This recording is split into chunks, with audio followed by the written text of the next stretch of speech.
नाजरीन पटवा.com की तरफ अस्सलाम वालेकुम।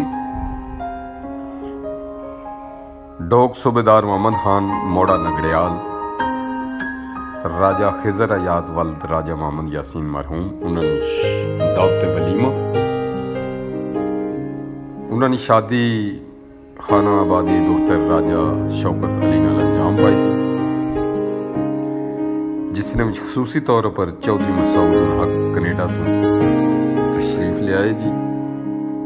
और इसके अलावा राजा एजाज उल हक, राजा सिकंदर अयाद, राजा मोहम्मद सलीम, राजा सुल्तान महमूद, चौधरी साजिद रहमान, मिर्ज़ा अब्दुल गफूर, राजा मोहम्मद अयाज, राजा वकार अहमद, राजा अब्दुल रऊफ, राजा तारक लंगड़ियाल, राजा मोहम्मद हफीज़, शयान हयात, मोहम्मद साले गफूर, मोहम्मद नासा गफूर, मुहब्बुल हक, राफे नूर, सालम नूर, सफ़ियान नूर, हमज़ा हयात।